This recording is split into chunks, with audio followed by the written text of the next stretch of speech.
Hey fam, what's good? Welcome back to the podcast. And I say welcome back even though it's episode 1, but mind your business, okay? Welcome back. So today's episode is really special to me because I am having a conversation with one of my Twitter faves. I am dubbing her the crochet princess. She can even be called the crochet queen because she has really just been elevating the game of crochet on Twitter. And I really hope that you guys enjoy our conversation. It was just really candid. I want to try to make every episode just feel like two people having a really nice chat. So thank you for tuning in. Make sure you follow everybody on their socials. Everything will be on the screen for you, and we'll also be saying it. Thanks for tuning in, fam. I appreciate it.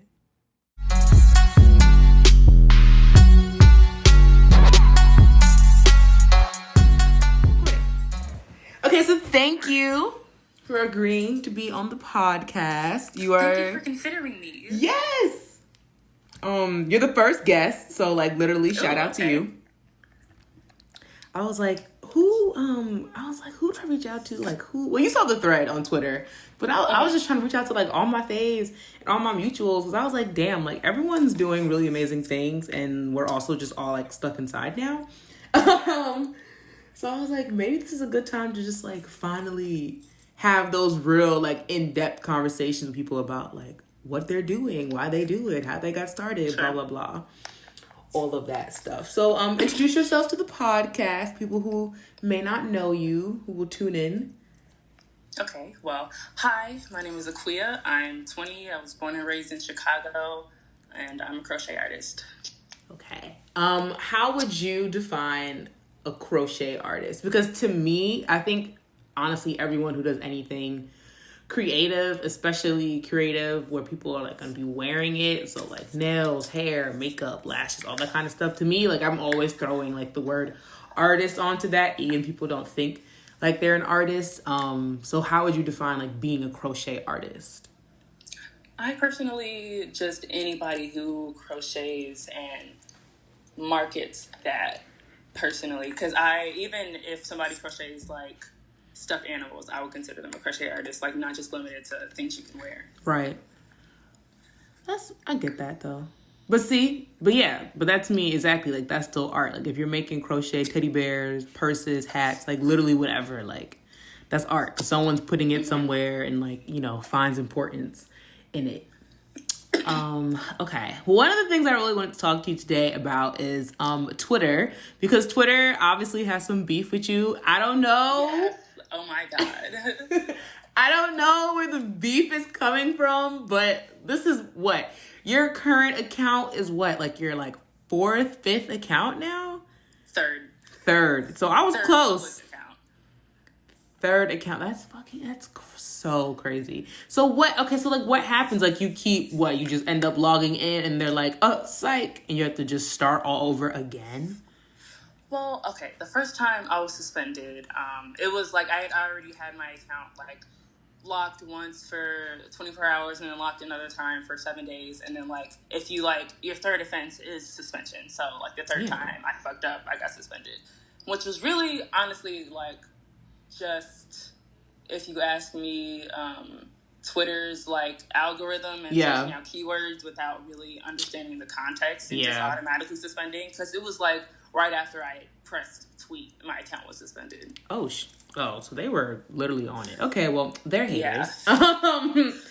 That's ridiculous. Well, but the reason I wanted to talk about that is because, you know, we're in a time now where if you do anything, right, and you're branding yourself, so like your brand becomes you in a sense, and I think of what you do with the crocheting and everything, I think your brand is very much yourself. It's your art, but like at the end of the day, we mostly see you wearing your art, and then people will buy it and commission you, and then they'll wear it. But the reason I'll buy anything, right, most of the time now in 2020 is because I see someone already wearing it, and it's usually the person that like is making the thing I want to buy.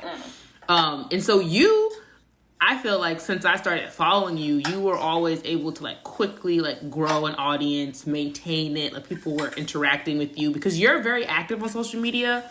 And you're one of the people that like I group into this group of people that I think are just very smart about how they go about marketing themselves and their products on social media, but also making sure that they keep their, audience at the forefront, keep their customers at the forefront, but doesn't make them feel like customers. You know what I mean? Mm-hmm. And the fact that this is like your third account and you keep having to like start over and like rebuild, keep like get to find your mutuals, you have to post the video again. You know what I mean? Like, people have seen it. Like, the video gets 1.4 million views and then your account is gone. It's like, damn, I gotta re-upload this shit. Or you crochet something completely new to be like, maybe let me not drown them with the same content. Because after a while, people are like, oh, I saw that video. So they don't want to retweet it the same way they wanted to the first time. So, like, has that been frustrating for you? I guess having to, like, sort of be in this constant state of having to, like, rebuild your online presence for your brand? Personally, no. I feel like it would be if the circumstances were different. If, not circumstances personally, I say outcomes. Because after I got suspended and I made my second account, when I reposted my salon shirt, it went viral again. Right. And I think I had another one go viral before my second account got suspended. But my second account getting suspended inspired me to venture out into other social media platforms as well. And I started using TikTok, and I went viral on that earlier this week.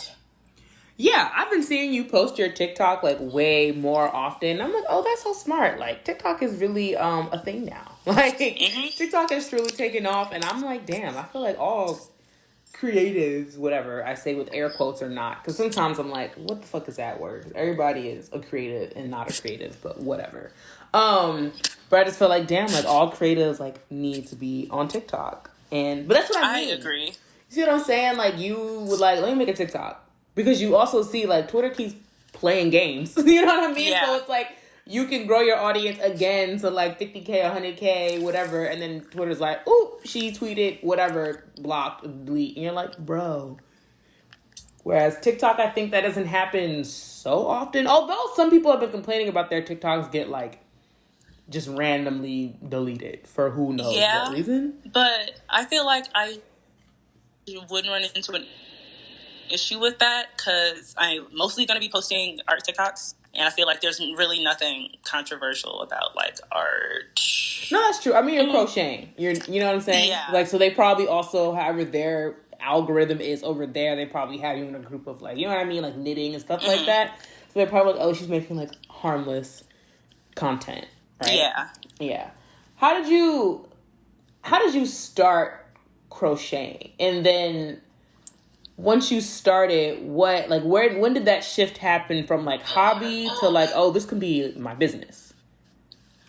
I learned how to crochet when I was really little. My aunt taught me, and I would just like crochet and like make random things. Like I used to make like tiny purses, and then I would like forget that I had yarn and that I even knew how to crochet until I would like find my yarn and my crochet hooks again, and I would just start all over again. And I would just like most of my elementary school and middle school, I would do that. And then sophomore year of high school, I made my first shirt. I made a halter top for a Rihanna concert, and then that's when I started making clothes. Mm-hmm.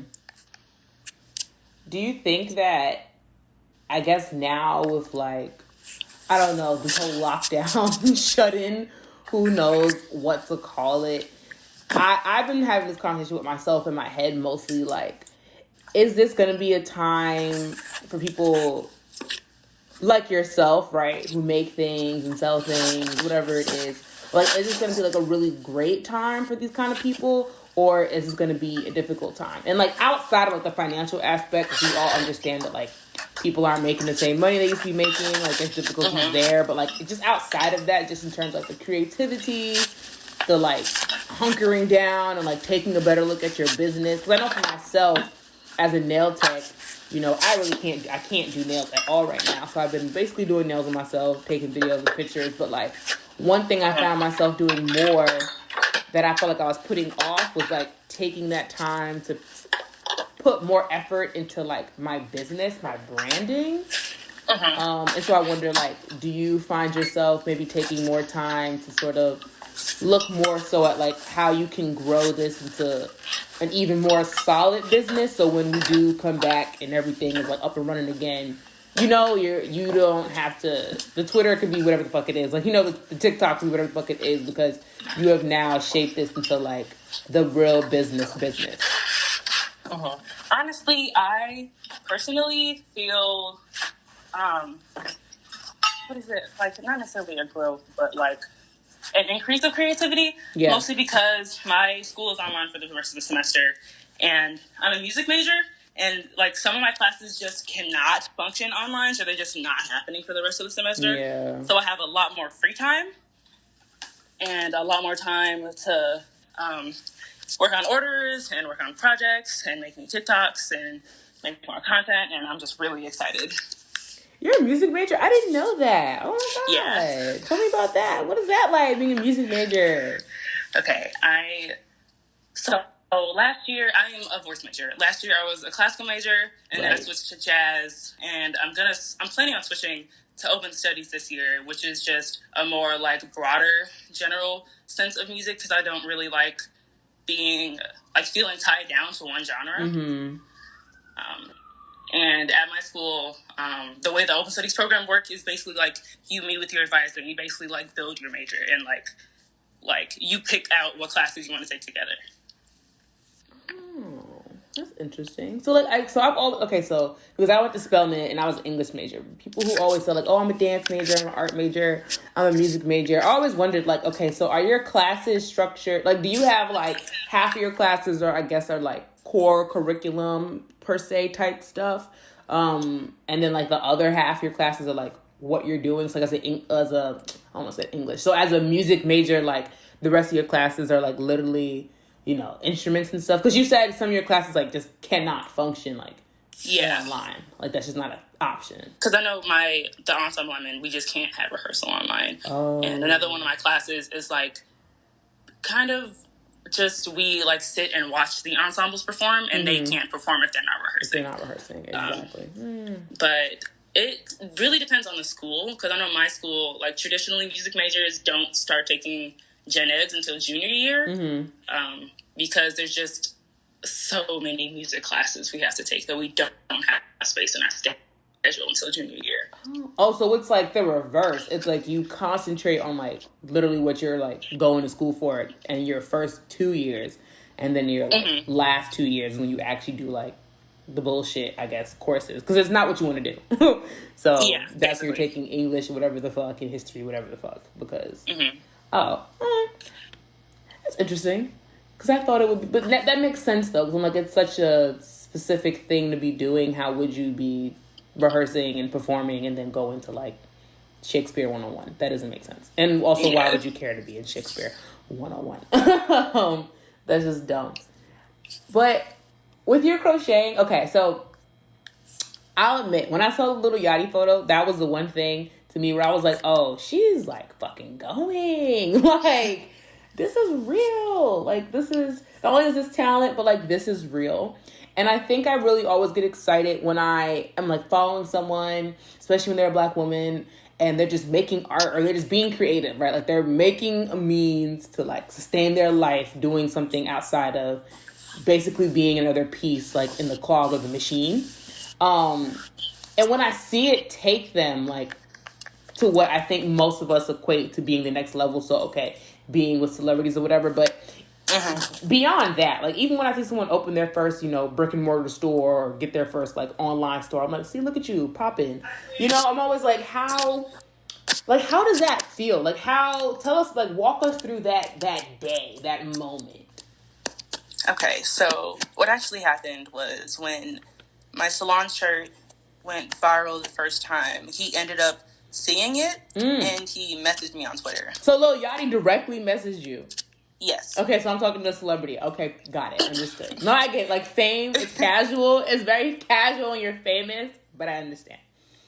And it was actually like really coincidental that it happened to be him that saw it, because he was like 2 weeks after that he was actually performing at my school. Wow. See? So I met up with him like in his van, like right before he got on stage and gave it to him. That's so crazy. That sounds like something that like you would hear like in a movie. Like it almost doesn't sound like a real story because it's like, so then he sent me a DM and then like literally 2 weeks later he was already booked to be at my school. Yeah. So it wasn't even difficult. Like, oh, do I ship it? Do I do this? Do you come here? Do I go there? And it's like, oh, actually I'm finna be at your school anyway, so I guess you could just like come outside. Like I pulled up. So that's crazy. Wow. I didn't know that. I thought, honestly, when I saw the pics and everything and the thread, I mean, I read it, but like I didn't read it the first time. Because I was just excited. So I was just like, retweet. Like, I don't even care. Retweet. But that sounds such a serendipitous, like, everything comes together type moment. Has Solange seen the Solange one or no? Do we know? Yeah, the reason it went viral the first time was because she retweeted it. Okay. See, I missed it. I be on Twitter and I don't be on Twitter. That's my problem. I think I Twitter to me is like playing The Sims. So like I'm gonna be on it, you know what I mean? Like every day, all day for like a month, and then like I'm off it for like 3 months. I don't know what's going on. Then I come back and Twitter will show you the most popular thing. And I'm like, oh, retweet, and I don't even know the context behind it. That's amazing. So does she have one, or is she gonna get one, or I doubt it, especially since like all the hype has died down. I really doubt it. I mean, I'm open. I'm like optimistic, but also I was gonna say Solange because of the energy that like she'll reach out again. I don't know. From what I've heard, like people who have had their own interactions with Solange in my own circle, she's always like she comes back around. You know what I mean? Like she might see something, she'll like it, she'll send somebody a DM, or somebody from her team will be like, oh, Solange saw your whatever. And, like, it may not be right then, but, like, she comes back around. Like, that girl who, I think the story, I'm not sure if I have it all the way right, but from my understanding, the young lady who helped her, like, choreograph the, like, Ben's video and that other video where everybody's like, the Yeehaw agenda or whatever, that was someone she, like, kind of came back around to. So, like, she saw her work, liked it, right? Couple DM exchanges, and then, like, kind of radio silence, but like she's Solange, no, like she working. And then like a year later, she's like, oh hey, doing this project, want to come help, and you're like, oh shit, you like remembered. So she's very much, from my knowledge, she's very much someone who keeps tabs. So I wouldn't be surprised if this year or next year she comes back around and is like, oh hey, remember that thing? I'm gonna need 20. You know what I mean? Like. That's also how she comes back around. It's not just like the, oh, hey, I just want one for myself. It's like the, hey, I need, like, you to, you know what I mean? Be my choreographer. So it's going to be like, hey, I'm going to need 20 crochet, like, sweaters of my album cover for my fucking installation performance. Because that's Solange Knowles. Never a fucking concert. It's got to be something extra. But I love it, and I love her. Okay, so crochet. Do you think that crocheting, right, not only as a hobby but as a business is getting increasingly popular? Because I feel like I'm starting to see everybody on Twitter crochet now. I'm talking about folks from selling lashes no, because I don't want to get attacked. So no shade, no tea. No shade, no tea, okay? But I definitely have seen people go from selling lashes to then selling hair to then they got a website for their consulting business, whatever, and now they crochet. And I'm like, And sometimes the stuff is really amazing. Like some people I think realize like, oh, this is actually my talent and I'm like really good at this, right? And then I think other times people are just like, let me make this scarf real quick and let me see if it popped because I got 200K, followers. So I wonder if you think people kind of look at. I think people do look at your success because I'm in the camp of people who believe that everybody's a fucking lurk on the internet, regardless of what they say. So the moment I see something even the smidgen of similar, I'm like, oh, you definitely be following so and so from your like fake Twitter. I know you do because there's no way you just, you know what I mean? This is not just some concept. So do you think that it's like becoming really popular now because people think it's a cheap, right, way to like get their foot into the like making clothes business and they don't feel so like, oh, well, I'm not just wholesaling and selling like Fashion Nova's rejects, right? I'm like making you a sweater, I'm making you a hat, I'm making you a bathing suit. So it's like special, but it's like, but you ain't put no love into it. So I feel like I definitely can see like why somebody would think that like crochet is an easy business to get into, but personally, I don't think anybody who like starts it for that reason will end up sticking around, because crochet is very time consuming. It requires a lot of patience and a lot of dedication, and I feel like if you're not passionate about it, you just can't. But I also feel like somebody who like is just looking to pick up a new hobby, there's a lot of crochet tutorials out there, and so it's really easy to learn. Right. Well, I know that crochet is something like easy to pick up because like my grandmother was like who started teaching me how to crochet and just knit like in general, and then it was something that I just started doing because it's also like it's one of those things where once you start doing it and you acquire the muscle memory, you just keep doing it. You know, like you just start, you pick up. And you next thing you know, you done made a whole fucking 10-foot scarf. And you're like, oops. You know, like you just did it because you get in the zone. But it is very time consuming. Like how often, so like for something like the Solange piece, like how long does something like that take to make? Like around 12 to 15 hours. I usually spread it out over a couple of days. That's what I'm saying. That's what I'm saying. And I feel like I could see it when people start selling their whatever. I'm like, girl, I know you sat down and like rushed the fuck out of this little bathing suit. And I'm just like, I honestly rather you just like make 5 of them and be like, I only have 5, you know, and sell them at an even higher price than like make 30 real quick that are probably not going to last on me. Like I'm going to put the shit on and it's going to unravel and fall off, and you sold them for, you know, a lesser price. So maybe you came out with $500, but it's like you could have come out with $2,000, sis, you know, if you had done it differently. But then that's what gets me into the conversation of like quality over quantity, but then also pricing and understanding. Like, do you feel that people who do commission you are understanding to your pricing? Like, have you ever ran into issues where someone wanted to commission you and like they hadn't visited your Etsy shop yet, so they're just like, hey, you know, send you something you've done, like, oh, I want something kind of like this, kind of like that, like the Lizzo piece or whatever, and then you drop your price and they're like, oh, you only doing some little, because I come with nails, people swear to God nails is something so cheap to do, and I'm like, sis, the one bottle of polish is $15. Like, you're bugging. Like, why y'all think you're getting a full set for $15? I don't know, but like not over here. And again, I think that people think that like something like crochet is really cheap and easy because people just think, oh, it's some yarn and some like needles, or some, like, right? It only cost her like $2 to make it, and it's like, no, it doesn't. Which is why it's priced at that. So have you had those sort of interactions? And if you have, like, how have you handled them? Honestly, I'm very surprised that I haven't run into that yet. Thank God. I've run into a lot of people who it'll be out of their price range, but they're understanding. But I've never had somebody, like try to like downplay it or say it's not worth the price that I set it at. See, and that's what I mean about the brand of self being like the most important brand.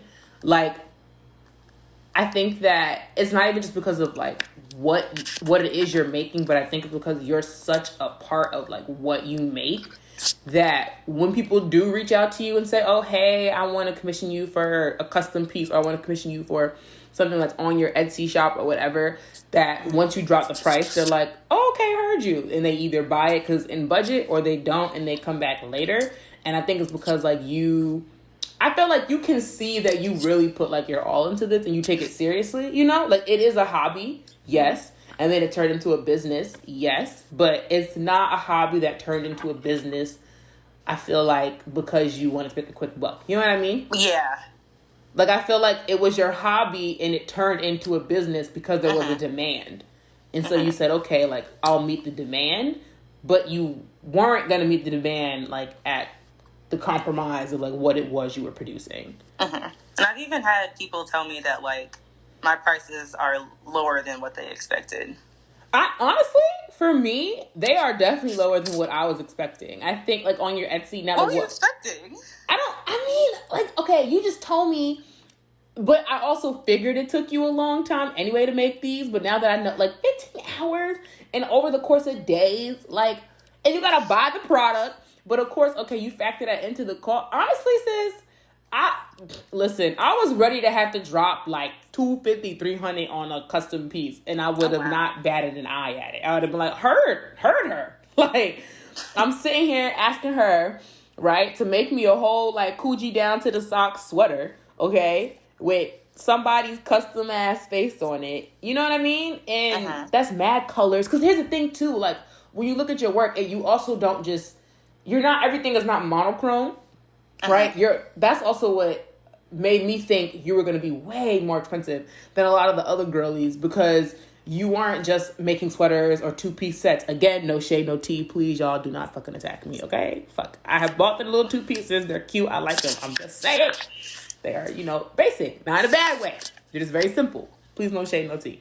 But that's also why I was so ready, because I was like, listen, we get in different colorways. You have options. The face could be this way, that way. You can get a whole album cover. And like that to me, I was like, oh, that takes a lot of time, a lot of effort. And I know it takes resources. So when you go on your Etsy and you see that we're not even at like 200 yet, I'm like, sis, what? Like, what? And we talk about shipping? I'm like, oh no. Like, okay, like, that's a bet. But I was fully ready to be like, oh, it's going to be like $300. Like, that's just what's going to be. Like, she's sitting here baking it by herself. There's no team. That's another thing, too. I mean, I think most people know you don't have a team. But I think it's also important to stress that, like, you don't have a team. It really is just you. Like, contrary to whatever some little troll might believe. Like, it truly is just you. So when there's orders, and if you have 10 commissions, it's like, all right, you got to sit down. And if we do about 15 hours a piece, that's 150 hours. Yeah. So that's why I was like, oh, 300. Like, that's what it is. It has to be, or at least like 2 something, because that's very time consuming. So I'm actually so happy you have literally not had those instances where people are like, what? Like, that's too much. I feel like it's going to happen eventually, though. I mean, because I see so many of my artist mutuals like have had it happen to them and like have talked about it. I'm just waiting for it because I know it's inevitable. Yeah, I was gonna say it kind of is like when it just comes to the territory of like owning a business. You know what I'm saying? Building a brand and then doing it yourself. And I've been trying to figure out though what it is that makes people think that when it is someone just doing it by themselves, somehow it's supposed to cost less. Like, people come, I don't know, people come to me with the attitude of like, oh, it's just you, so why is it so much? And I'm like, that's I guess why. I believe that since you have yet to, I guess, like, build a loyal clientele, and then they, like, have no way to verify whether or not the product is worth the price. That's true. I guess. No, I get that. I mean, I also get that's why people act that way towards, you know, all the, like, people like to say, I think it's low-key rude, but the Twitter designers or whatever, the girls who make, like, those 2 pieces out of the big shirts, I think they're cute. Honestly, I think they're cute.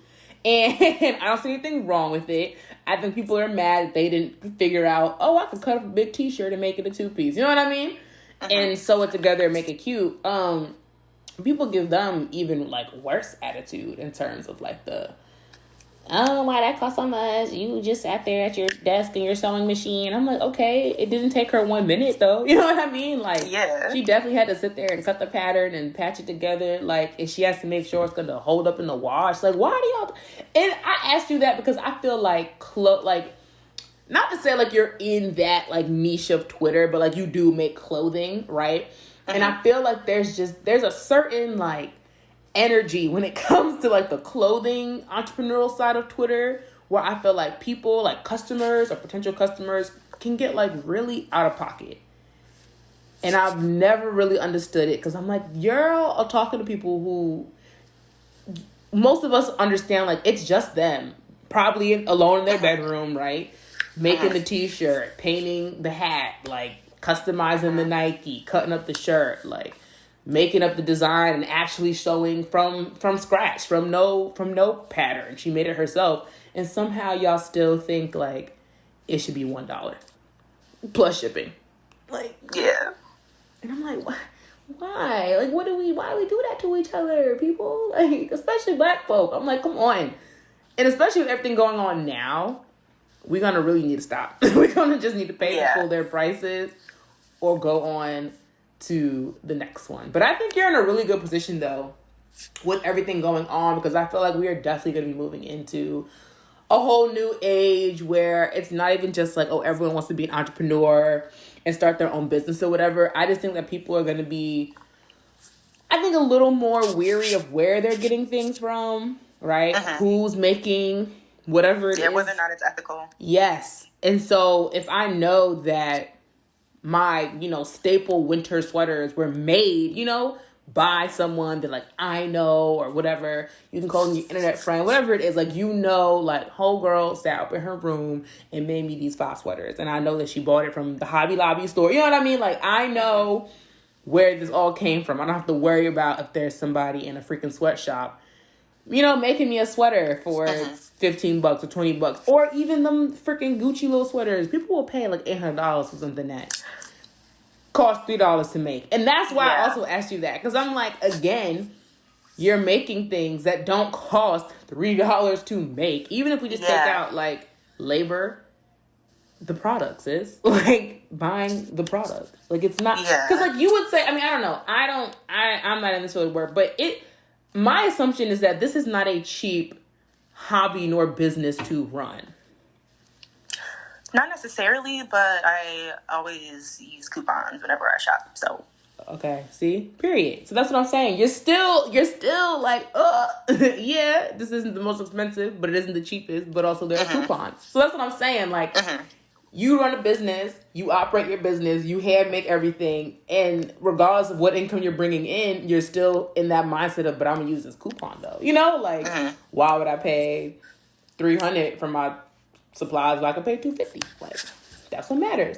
And I think that gets lost on people, especially when it's like someone doing everything themselves. I think we forget that like people have to reinvest that money into their business.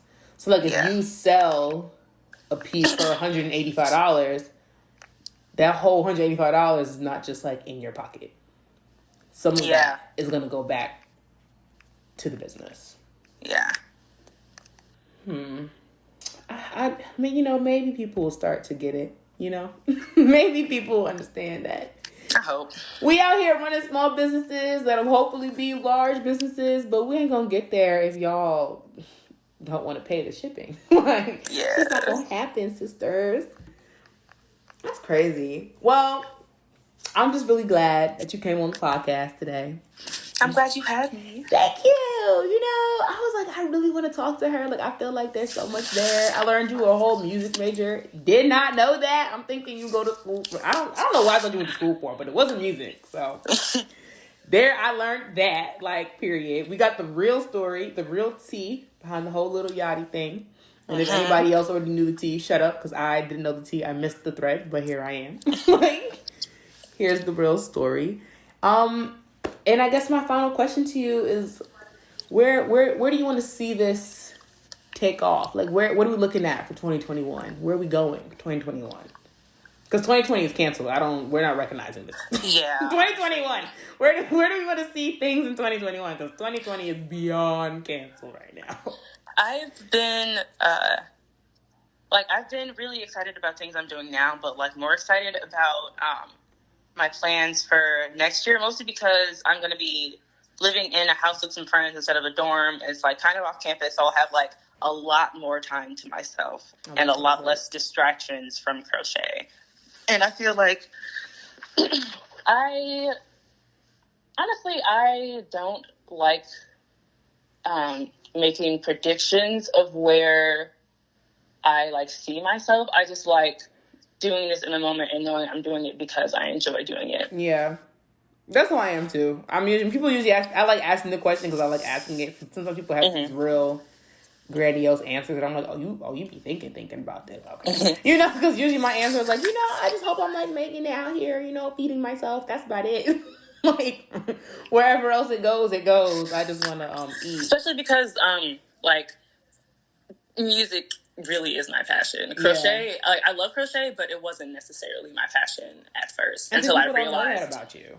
People don't know that like as successful as the crochet has been, and it's going to continue to be, it's like music is really at the forefront of what it is you want to be doing. Where do you want to take your music? Are you going the musician route or the singing route? Because I know you sing.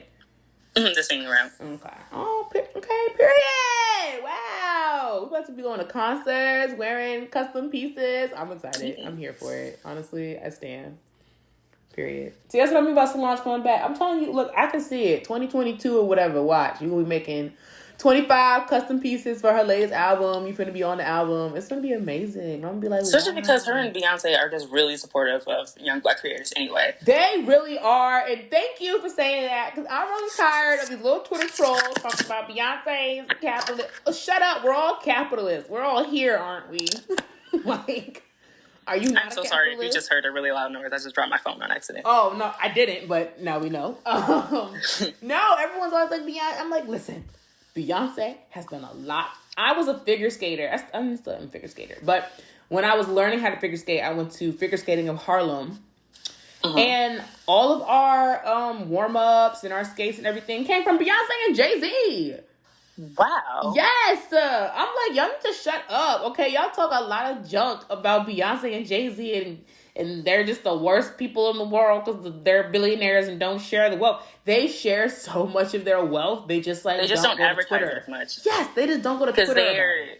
They're doing it because they want to, not because they want recognition for it. Okay, and I'm like, honestly, that's how I would love to live my billionaire life in the future. Like, how about y'all mind y'all business?